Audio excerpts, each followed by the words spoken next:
All right, welcome folks. Mil-Spec Armstrong here. It's going to be your Wednesday sit rep. It is 11 a.m. Central Time coming to you from the great state of Texas. And so without further ado, let's hop on over the board. Make sure you hit that like, subscribe, and bell for notification. And also remember, if you want to support the channel, you can do so by becoming a member, either on Patreon or YouTube.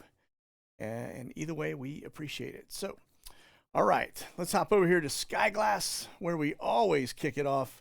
Again, if this is a tool that you want, just go out to avrlabs.com or Google SkyGlass flight tracker, and it will actually pull it right up for you. And so, again, it's about $5 a month, but the amount of information that you can get historically, real time, everything is unmatched. So, very nice flight tracker, and it just continues to get better by the day. So, all right, so this is what we're looking like right now across the U.S. You can see very active in terms of East Coast, as always. But I am starting to see, and I've noticed here in the last couple sit reps, we're starting to see some trend data that would indicate we've got assets headed to the West Coast and Central U.S. So it looks like it is slowly starting to bleed over to this side of the house, but that would indicate that they probably have things shored up pretty well on the East Coast. And so we've got, you can see you've got a 757-200. That's going to be one of your SAM flights. That's a blue and white right now. We've got Top Cat that's out there. That is going to be a reconnaissance bird. We've got an E6, which is a TACAMO. That's a take charge and move out, talking to your ICBMs, missile systems, and then a lot of C-130s and a pretty fair amount of as you look at it, air refuelers. You can see as you get in a little closer into the area, notice they're running little routes here, out here off of the Gulf. I don't know who's down there in Florida, but they've got fighters up evidently out in that general region. Notice we do have some more right here kind of in that panhandle of Florida, which you kind of expect. That's a pretty busy, active location. And then up here, currently, it is over Minnesota, but I would imagine that's supporting fighters that are probably up over Chicago because Flashbang is headed there today. Okay. All right, let's get over to our watch list. We'll get in a little closer to this. As you can see, this was about 30 minutes ago. We've got that Zulu 82 still up. And then, of course, an E6. That's the one we just looked at. It's now over Central America. This is one of your Habal balloons. Hasn't been converted to a Mill-Intel balloon yet. R135 up. And then there's that 5.7 blue and white we were just talking about. Homeland Security, another Homeland Security. And then we get up here. This one is going to be Homeland Security as well. And then I think we've got a Phoenix Air in the mix there. Homeland Security, Phoenix Air. So that kind of give you a lowdown on what they are up to. But that Zulu 82 flight is actually trying to set a record. It is a Zephyr drone. It's one of those giant solar flight reconnaissance birds. It launched out of Yuma, and they're trying to hold it up there for, I guess, beat a 21-day record. All right, that's going to be your latest track. Notice they're running along that border of Belarus. That would indicate we've got some Russian or some Belarus troop movements right there on that border, so they're paying close attention to that. And then there's one of your little NATO birds out there taking off out of Spain. It looks like Spain's kind of the new flavor of the month. We've been adding resources to that area pretty rapidly now. All right, we get over to the heavy lifts. You're going to see just the trend. Now, this is what we just looked at, but it's just peeled back on the onion layer a little bit. Notice we got a 3 ship of C-17s rolling out of central U.S. We've got a bunch of activity down in Florida. A lot of stuff going up there near Norfolk, Virginia. And everything, again, kind of East Coast centric with the exception of those 3 ship C-17s headed look like to be going to California or in that general direction. And then this is Europe. You can see those spaghetti lines that are out there. Notice we've got a little bit of legwork up here in Latvia, which is kind of an interesting location for us. We don't have a lot of troops up there, but we are adding to it. And then, of course, Spain. Again, flavor of the month. And you can see things have been heating up, by the way, in Israel. So keep your eye on that. That's going to be Israeli Air Force C-130 in the general region right now. We did have some strikes that just took place in Syria. We'll take a look at that here momentarily. But I think we're getting pretty close to seeing Israel take action against Iran, and it looks like they are not very happy with all the activity that's going on in Syria right now between Turkey, Iran, the U.S., and Russia. How everybody's kind of in there, which is not good because none of them really get along. So we'll watch it and see what happens. But air refueling wise, you can see again over Constanta, that is a port we're protecting. So that air refueler that's up, you can see those routes just doing circles there, supporting fighters that are in the general area, keeping the Ruskies away. And then we've got this one here that kind of dropped down in that general area of Croatia and kind of the upper corner there of Italy. So, okay, that's going to be your refuelers. Let's break away from that. Let's get over to our main board now. We're going to start off looking at Flashbang Schedule today. Looks like he's headed to Cleveland, Ohio. Don't know what for, but he will be boarding Air Force One at about 1:15. Now, I do find it interesting. This is the new press secretary. Is it just me, or do every one of these folks that come in look like characters off the Peanuts, man? It's just absolutely crazy, the people they're putting in here that speak for us. So anyway, not my choices, but nonetheless, we have to listen to the data sometimes. So, all right, let's hop over here and check out Mr. 30% as Flashbang's job approval rating plummets. Now, if we could just get the gas prices to follow suit, we'd be in really good shape. 30% approval rating, and he continues to just be on the decline. That brother's going to be down in probably the 10% realm, close to Nixon when it's all said and done. I did find an interesting data point that said, where is Biden's support coming from? They, according to the survey, it says old people. 39% of those over the age of 65 think Biden's handling his job well. It's probably because those are people that were around when Nixon was in, and they remember that fiasco. And then, of course, they lived through Carter. So it's probably still looking kind of rosy compared to those days, I would imagine. So, but we'll continue to watch his decline with great joy. So let's hop on over here to the next data point. U.S. military's newest weapon against China and Russia is hot air. Well, let me tell you, folks, this is what we've been watching. You remember the balloons that go up. They're a little different than these. However, this is just one more quiver in the I don't even know what to call these anymore.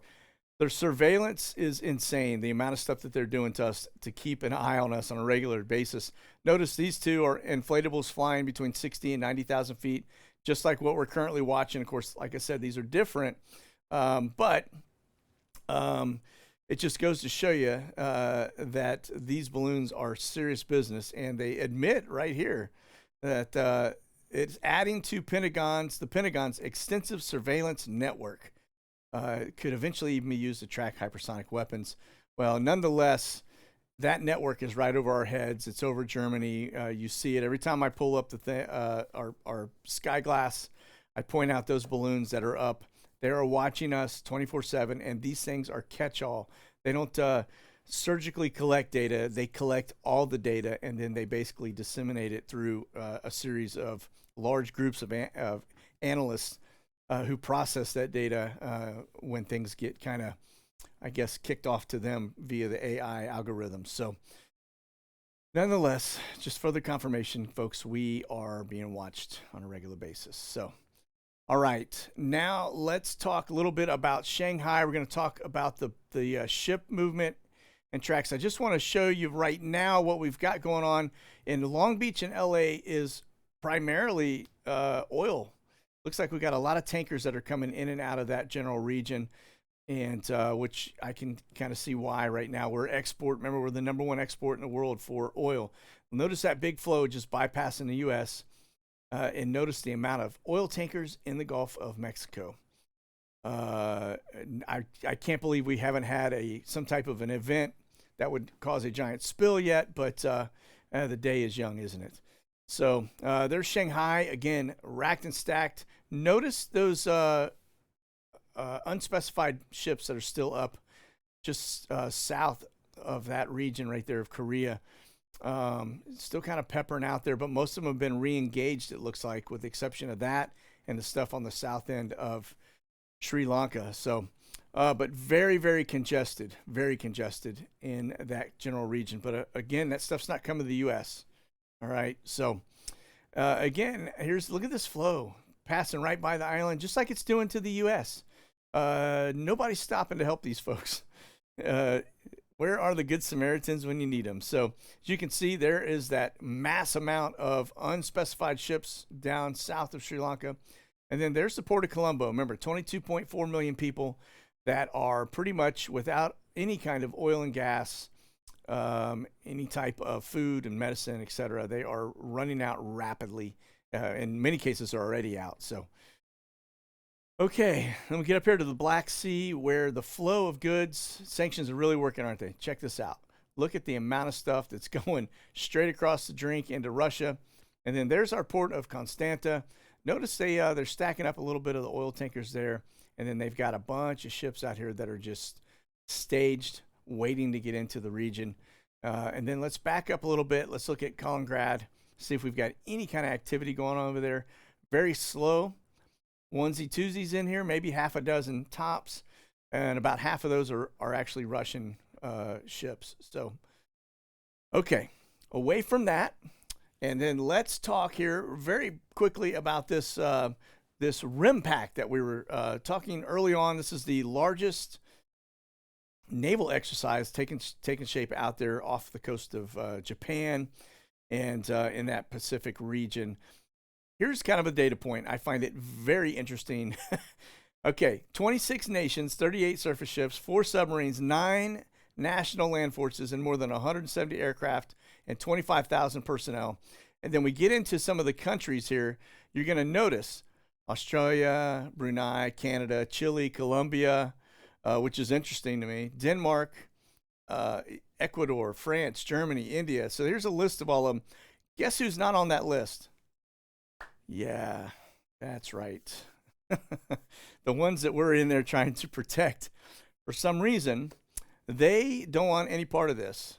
So they actually just backed out of it. And that, I think, is kind of a really interesting data point. When you look at the region, let's back up here real fast, get over here to this. Now, remember, the whole reason they're doing this is because Taiwan, is being threatened by China. And so we've got this giant event going on. We're trying to put together this Pacific Pact, kind of like NATO, but for the Pacific. And Taiwan is basically the only country in the region that's not participating other than China. So that kind of it says a lot, doesn't it, really? Probably because they fear China and they're afraid if they jump into this, that could trigger, or be considered war or something. I don't know the ins and outs of that, but I do find it as an interesting data point, to say the least. Okay. All right, let's move on to the next one here, this flight radar, just to show you the Forte 11. This is one of the birds that we're tracking. Notice it's just beating a path down here in the Black Sea, looking at everything in the area. Remember, Snake Island up here is kind of that pinch point. Everything beyond that is riddled with mines.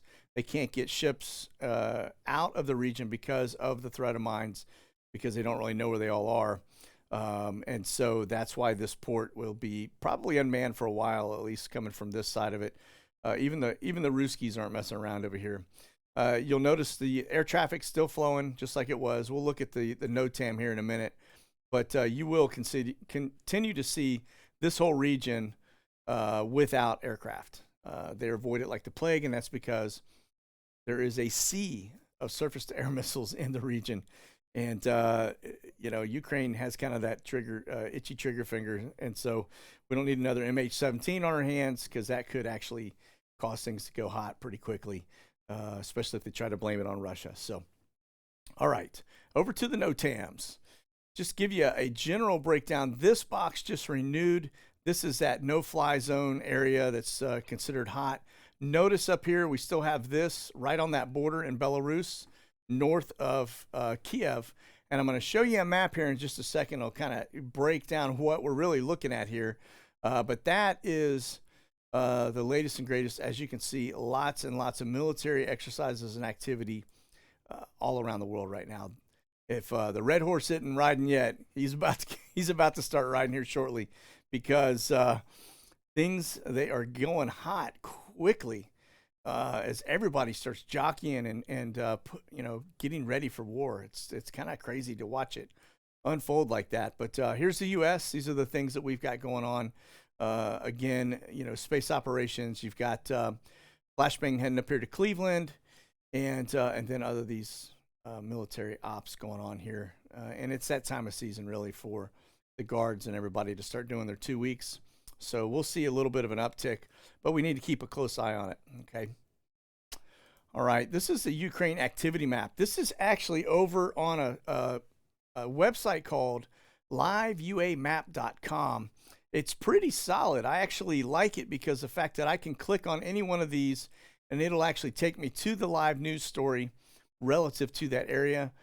I just subscribed to it. I think it was about $80 a year or something, which isn't too bad. It's like $70 a month or $7 a month, but well worth it. If you look at this, is remember, this is the area. You've got Kiev right here. This is the area we were looking at in this box over here, where I said this is that's Belarus, right? And so we've got a lot of Russian troops in that region.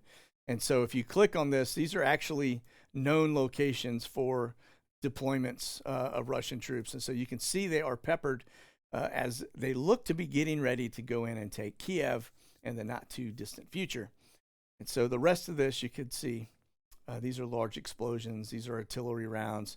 That right there is a surface-to-air missile. Notice it's down on the southern end of this. That's going to be one of your KH-31s. Actually, let me double check that. I think that is a KH-31. Yeah, it says it's Ukrainian air defense shot down. Sorry, it shot down a KH-31 missile system. Here's another one.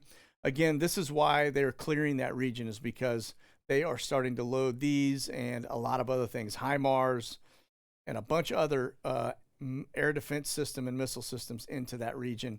And so that's why you see that giant bubble around the area, because they don't want to shoot down civilian aircraft, like I said. Okay, now let's jump over here to, actually, let me back up. I want to look at Syria real fast, just to show you. We had Iran actually get popped last night inside of Syria. It looked like the Israeli Air Force actually went out and conducted a mission and took out some locations. Now, remember, Damascus is right here. This is Israel right here. And Lebanon up here. Okay, so Isaiah 17 tells us that Damascus will be basically destroyed overnight. And so we just kind of watch for that stuff to unfold. But notice this is Turkey right up here, and they are really starting to pepper them.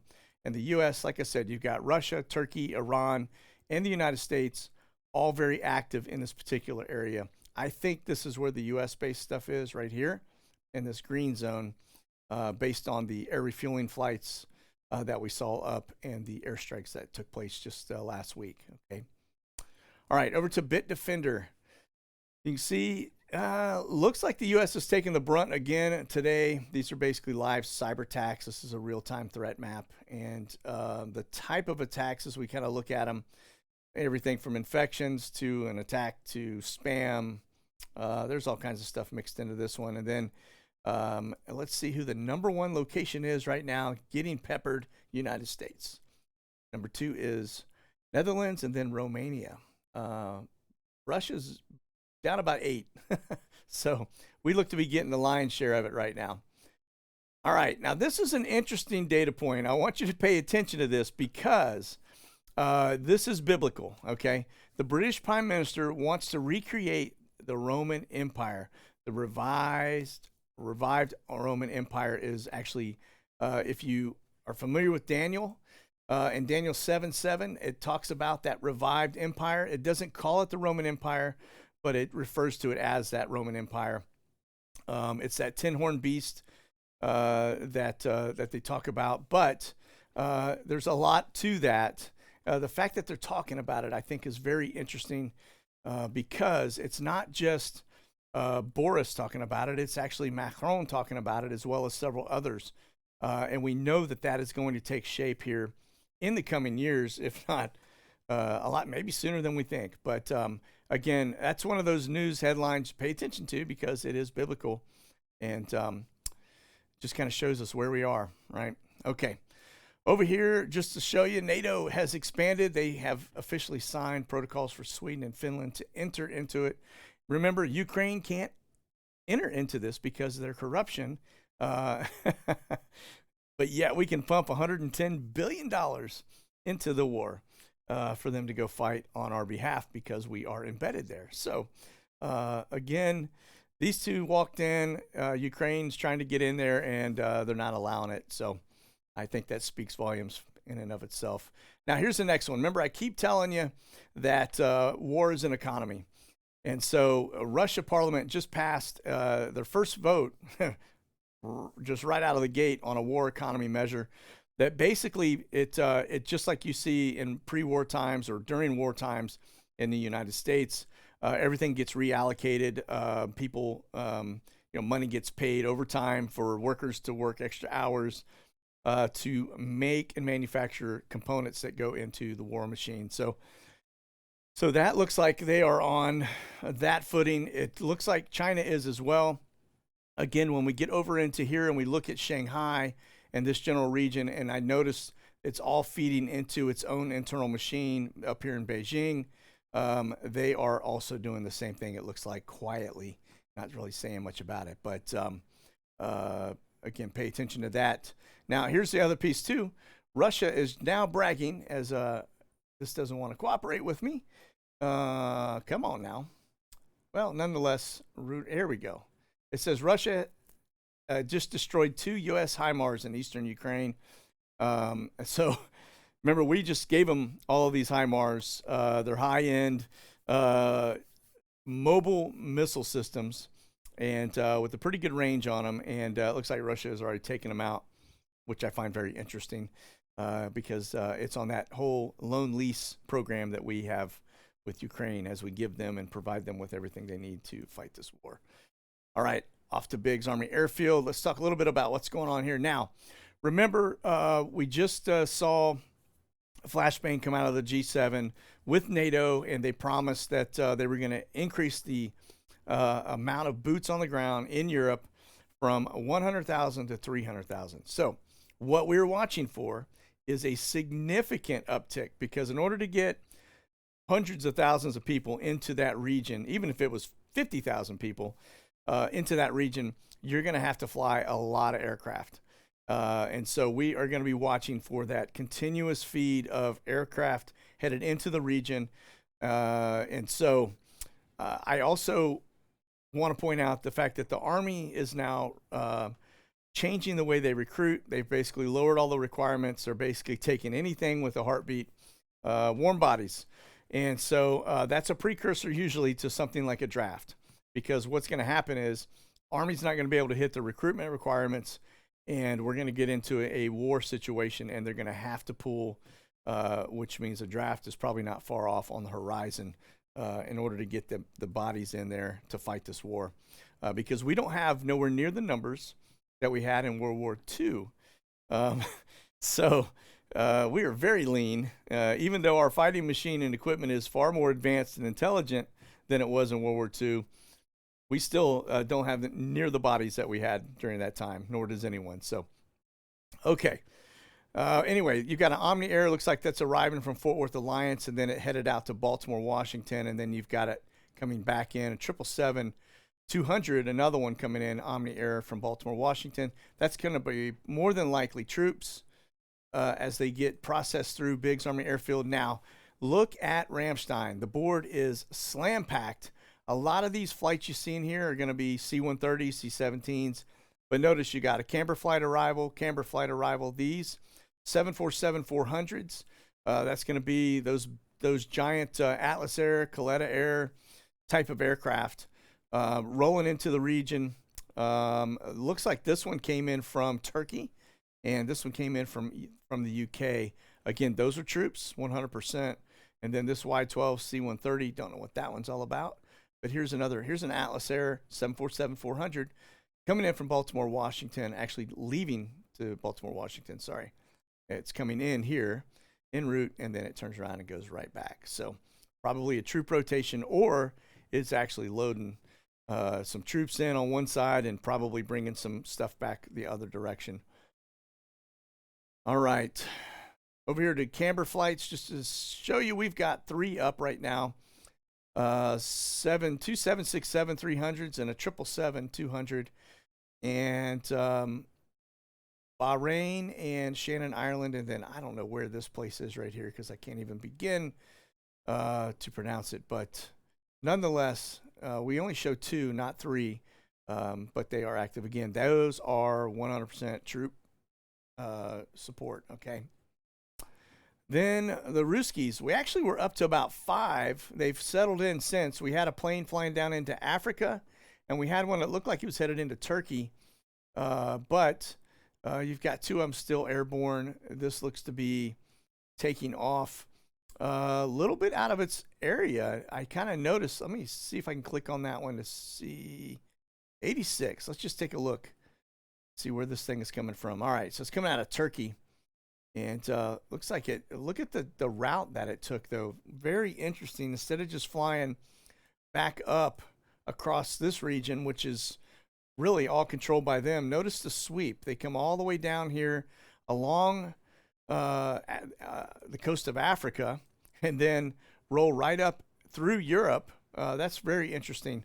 Very interesting to say the least, because now they're getting into the territory where we're actually, I mean, this is Ukraine, Belarus, Poland.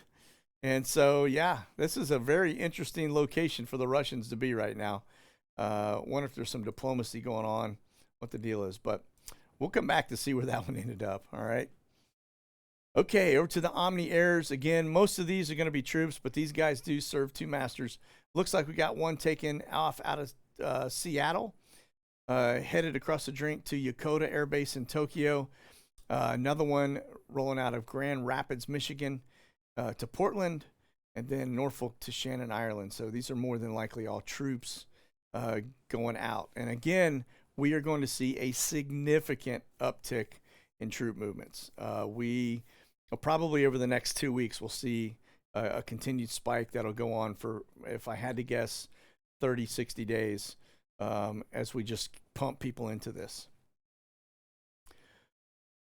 All right, this is going to be your Brits and their troop movers. They've got 5 flights up right now, all pretty much European-centric. Most of them are at home, it looks like, over the UK, either taking off or landing. This one out, it looks near Hungary and Bulgaria. And then this one here looks to be headed into the Middle East. Of course, this is taken out of, looks to be taking off out of Israel. So, all right, moving on. This is going to be our immigration machine. I just want to point out on this one, look at the amount of flights coming out of Valley.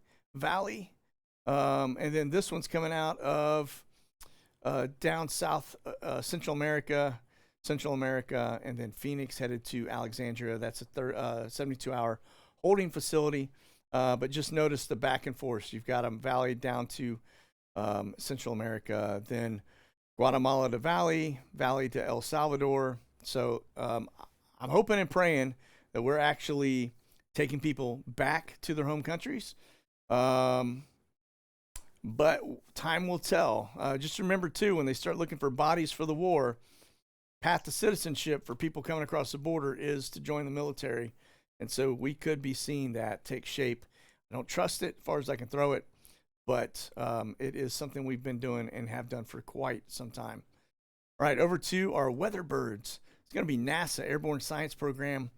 This one I just going to break in. We've got 2, looks like, that are currently up right now. One is a P3 out over kind of that DC Northeast region, and then this one looks to be down near Galveston. It's a G5, I think. Just running around, see, 278 knots and 3,900, it looks like, feet, maybe. I don't know. Over Galveston. Nonetheless, these are the guys we watch because they are either doing surveillance or weather manipulation. Here's a U-2 that just got airborne, showing it as a B-200.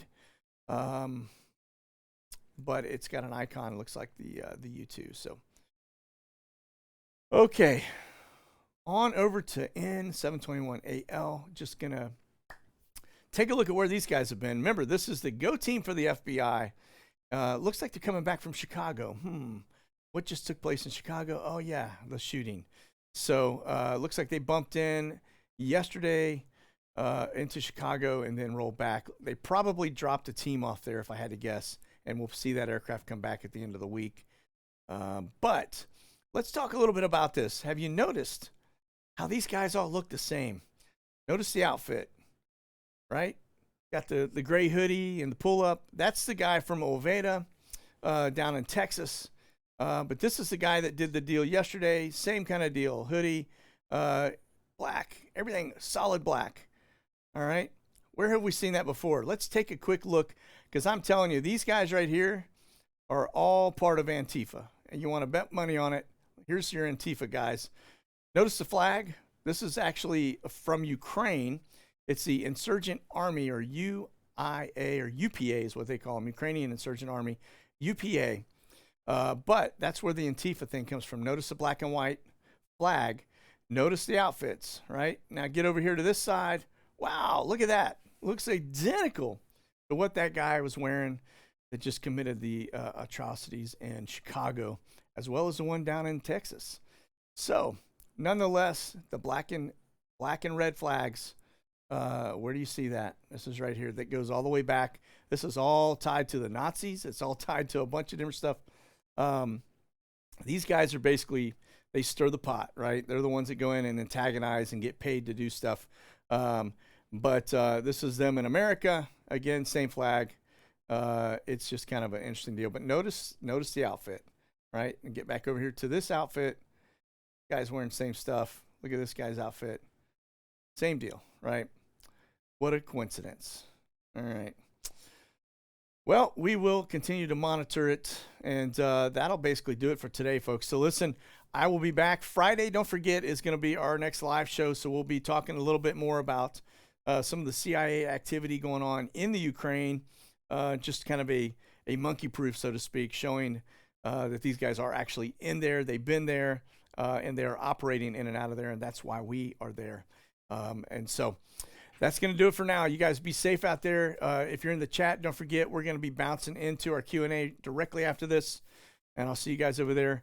Everybody else, I'll see you on Friday. Stay frosty. Keep that powder dry. God bless. Monkey out.